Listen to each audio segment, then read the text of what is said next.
Hi, welcome to Life in a Bottle, Season 2, Episode 47. I'm Cody Foster, and this is the 2018 Bachelet monnot Bourgogne Rouge. 100% Pinot Noir, I think. No, it's definitely 100% Pinot. Where are we? We're in France. We are in Burgundy. We are in the Côte d'Or, and we are more specifically in the Côte de Beaune. This is a Bourgogne Rouge, which is kind of the catch-all appellation of the Côte d'Or. And this is sourced from 3 vineyard sites in 3 different appellations. 1/3 comes from the Côte de Beaune, just kind of up on the hill. 1/3 from the village of Mérange, which is actually a specialty of the Bachelet family, and 1/3 from a village that I know you're familiar with, Pliny-Morachet. Yes, Pinot Noir from Pliny-Morachet. It does not carry the name of Pliny, but this is the real deal. This is grown on Pliny soil. Pinot Noir from Pliny. So the Bachelet Monnot brothers, Alex and Mark, they're fairly young. I want to say like late 30s, early 40s. And the Domaine was set up in 2005. So they started purchasing some fruit, growing some fruit. And unique side of the story here, in 2011, they were joined by their dad. You don't always hear that, but I guess you can picture it, you know.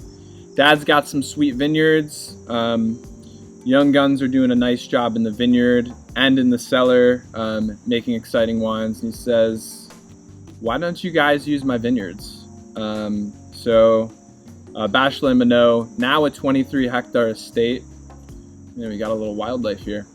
I'm not the only one that likes Bachelet Monnot.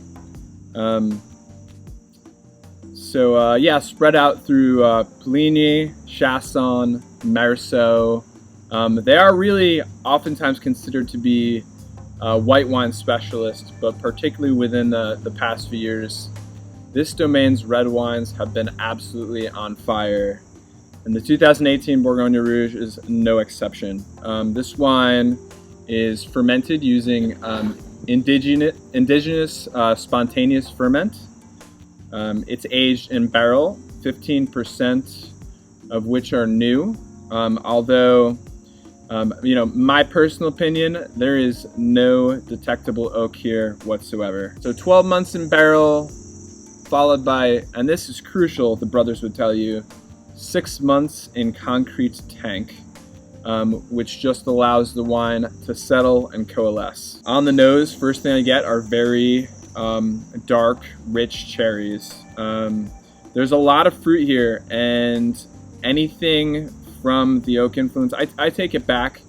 Not no influence, but just the most subtle influence of oak possible. There's just a little bit of spice somewhere in the background, but for me, it takes a back seat to the stoniness and minerality of this wine. Man, it smells so good. It reminds me a little bit of Pure Vincent Girardon's Rouge, which I think some of you are familiar with at this point. And on the palate, there's just a lot of stuff in here. This is really well built. This is not light, watery Bourgogne Rouge. It's also not, it's not going to punch you in the face. It's just super even keel and complex. I can imagine pairing it myself with mushrooms and roasted root veggies. It's also perfect for like wild game, pheasant, grouse, goose. Man, the boys have done it again. Cheers, gents.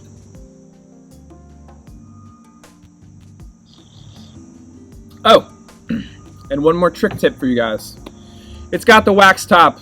I know some people resent the wax top. The trick tip is, don't futz with the wax. Take your corkscrew, go right directly into the wax capsule. Once you're through the wax, you'll be into the cork. At this point, I'll often bring the bottle into my sink. Put it in your sink. It'll prevent too much of a mess. Pull the cork up halfway. Clean up around the edges of the lip of the bottle with a knife, and then finish pulling the cork.